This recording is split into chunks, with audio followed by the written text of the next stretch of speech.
দ্রুতই বৃদ্ধি পাচ্ছে। এই মুহূর্তে জুড়ি নদীর পানি বিপদসীমার ৮৬ সেন্টিমিটার উপর দিয়ে প্রবাহিত হচ্ছে। এ নিয়ে বিস্তারিত জানাতে মনু নদীর চাঁদনী ঘাট এলাকা থেকে যুক্ত হয়েছেন সহকর্মী এম এ হামিদ। হামিদ, জানাবেন যে নদী তীরের নিম্নাঞ্চল প্লাবিত হওয়ার সম্ভাবনা দেখছেন কিনা, স্থানীয়দের কি প্রস্তুতি?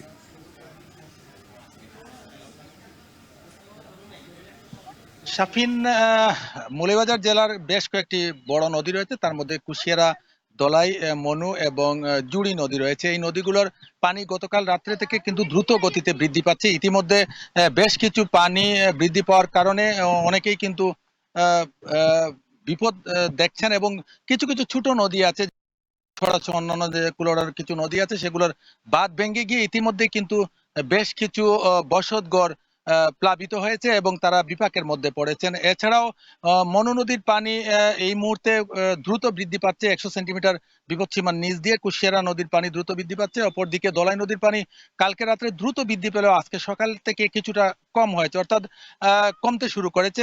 ভারতের কৈলাসহর এবং ত্রিপুরা রাজ্যে প্রচুর পরিমাণে বৃষ্টি হওয়ার কারণে এই নদীগুলোতে পানি বৃদ্ধি পাচ্ছে এবং ইতিমধ্যে জুড়ি নদীর পানি বিপদসীমার ৮৬ সেন্টিমিটার উপর দিয়ে প্রবাহিত হচ্ছে। আমি কথা বলেছিলাম পানি উন্নয়ন বোর্ডের নির্বাহী প্রকৌশলী খালিদ বিন ওয়ালিদের সাথে। তিনি আমাকে জানিয়েছেন যে মনু নদীর ৫ থেকে ৭টি স্পট রয়েছে বিপদসংকুল এবং এছাড়াও দলাই নদীর ৮ থেকে ১০টি বিপদসংকুল যে স্থানগুলোর বেড়িবাঁধ রয়েছে সেগুলো যে কোনো মুহূর্তে হয়তো পানি বৃদ্ধি পেলে ভেঙে যেতে পারে। আমি এলাকার জনগণের সাথে কথা বলেছিলাম, বিশেষ করে ইসলামপুর ইউনিয়নের মখাবিল এলাকায়, সেখানে কিন্তু প্রায় ৬ থেকে ৭০০ ফুট জায়গা কিন্তু বেড়িবাঁধ নির্মাণ করা হয়নি বিএসএফ এর বাধার কারণে। এবং অপরদিকে কুলাউড়া উপজেলার শরীফপুরের যে সীমান্ত রয়েছে সেখানেও কিন্তু বিএসএফ এর বাধার কারণে বেড়িবাঁধ নির্মাণ করা সম্ভব হয়নি।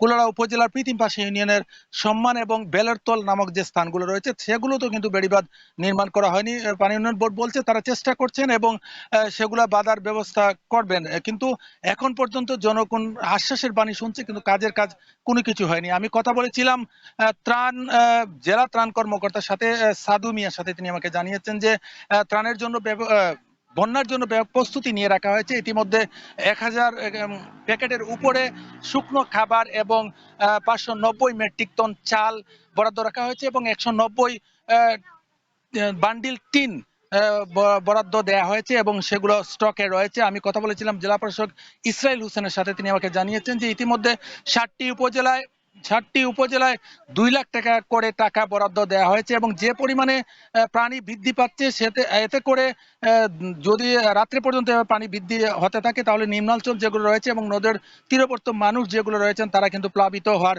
শঙ্কা দেখছেন এবং তারা শঙ্কার মধ্যে বিরাজ করছেন। এবং সর্বোপরি নদী তীরবর্তী মানুষ বলছেন যদি পানি উন্নয়ন বোর্ড সঠিক সময়ে কাজগুলো করতো তাহলে হয়তো তারা সেই বিপদ থেকে রক্ষা পেতেন। এবং এদিকে হাজিপুরের মিয়ারপাড়া এলাকায় কিন্তু বাঁধে ভাঙন দেখা দিচ্ছে, এরকম খবর ছিল। এই ছিল আমার কাছে মৌলভীবাজার থেকে মনু নদী, ধলাই, কুশিয়ারা এবং অন্যান্য নদী নিয়ে সবশেষ। শাফিন, মৌলভীবাজারে নদীর পানি বৃদ্ধি পেয়ে বইছে বিপদসীমার উপর দিয়ে, দেখা যাচ্ছে বন্যার সম্ভাবনা। এ নিয়ে জানাচ্ছিলেন সহকর্মী এম এ হামিদ।